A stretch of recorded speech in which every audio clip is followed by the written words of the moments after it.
Hey true crime fans. I'm here to share with you some royal scandals that you might not have heard of, and this series will be a way for us to explore some of those famous faces from history that maybe we don't know as much about as we think we do. Today, we're going to start at the very top of the social rungs in England during the 16th century, and we're going to talk about Henry VIII's first wife, Catherine of Aragon, and how she was accused of witchcraft. Welcome back to the channel. I'm here to help you understand the who, what, where, when, and how of the world's greatest mysteries. In this episode, we're going to travel back to 1532 in England and meet the cast of characters that surround one of history's most infamous monarchs, Henry VIII.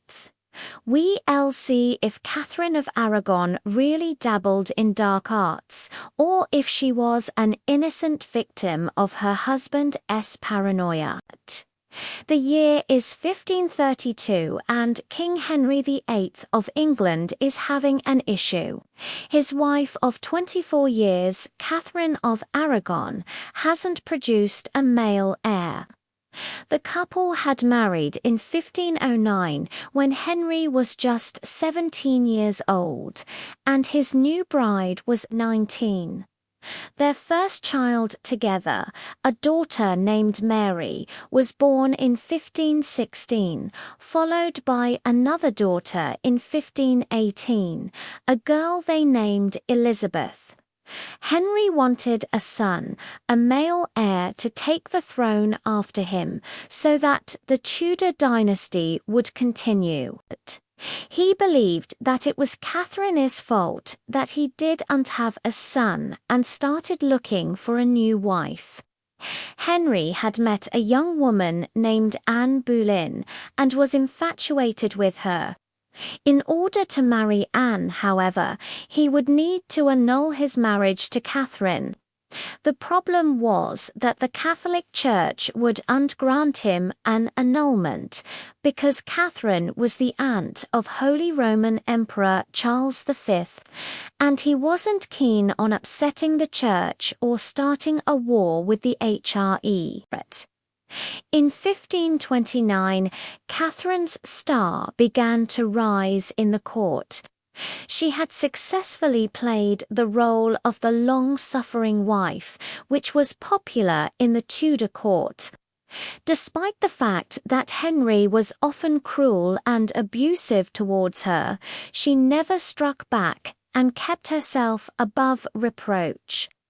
This, plus the fact that she was very religious, made her more sympathetic to the public. Her public image was in stark contrast to that of her husband, who was known for being violent, unpredictable, and adulterous.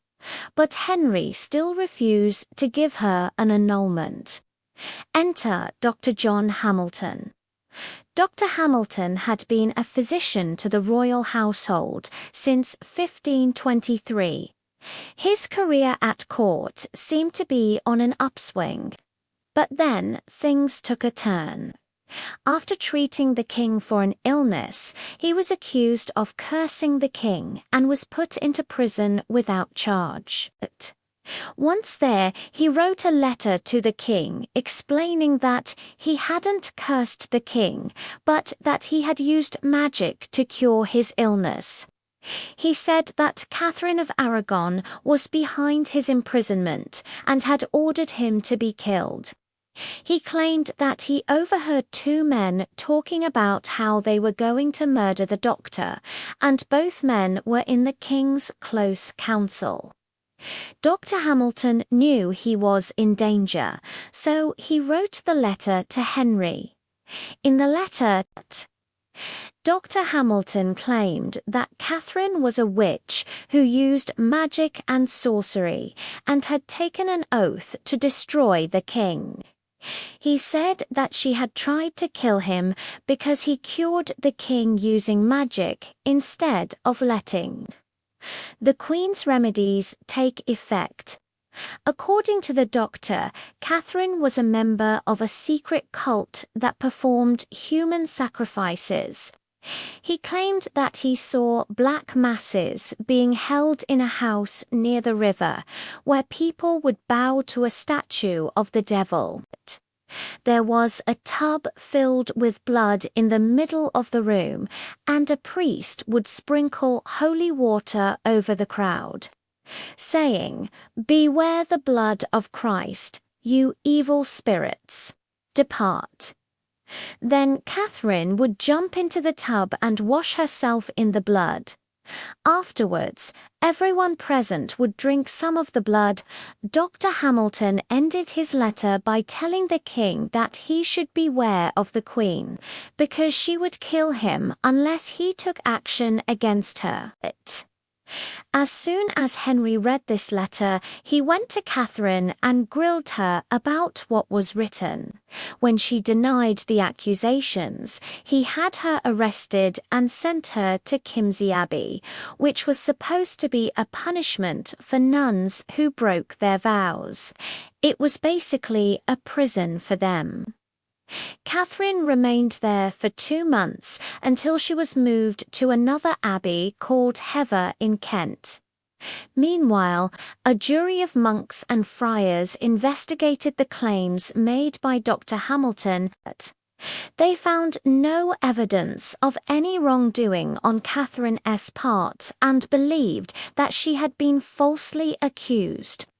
However, Henry still was unconvinced and even asked the newly created Court of Star Chamber to look into it. The court's job was to deal with heresy and other crimes against the state.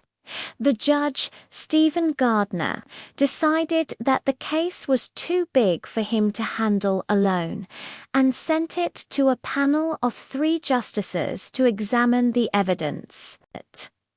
Catherine's servants were questioned, and none of them could verify Dr. Hamilton's story.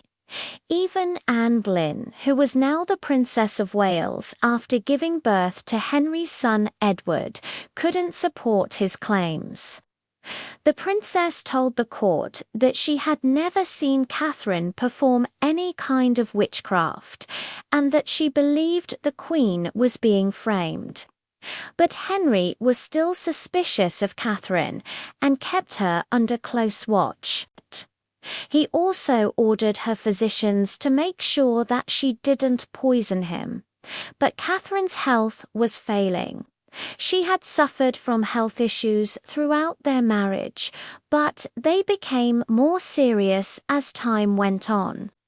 She was constantly fatigued and experienced pain in her legs, feet, arms, and back. On January 7, 1536, she died of uterine cancer at the age of 52. When the news of her death reached Henry, he didn't behave like a grieving widower. Instead, he went to a closet and cried, "I am the most unhappy monarch in the world." He then ripped off his clothes and got into bed with Anne Boleyn after Catherine's death. Her enemies started spreading rumors that she had poisoned the king, and that was why he had been sick. But Henry was already on to his next wife, Anne of Cleves, and didn't care to investigate. He quickly married Anne and made her queen, but he grew to dislike her looks almost immediately. Some say it was because he saw her for the first time without makeup, and 6 months later he had her moved out of the palace and replaced by yet another young woman named Catherine Howard. Henry continued to marry and divorce women like it was a game until he was close to death himself. He had 6 wives in all, and he outlived 5 of them. His only son Edward died before him, leaving the throne to Lady Jane Grey, who reigned for 9 days. Then Mary Tudor took over. She was Catherine of Aragon's daughter, and she restored Catholicism as the official religion in England. And that's all the time we have for today's episode. Thank you for joining me. And if you like this kind of content, please subscribe for more updates. ID. Also like to thank our supporters for your continued support and our new supporters for your recent support. Your support allows us to keep bringing these stories to life for everyone to enjoy. Until next time, stay safe and remember, you can find light even in the darkest of places. See you soon.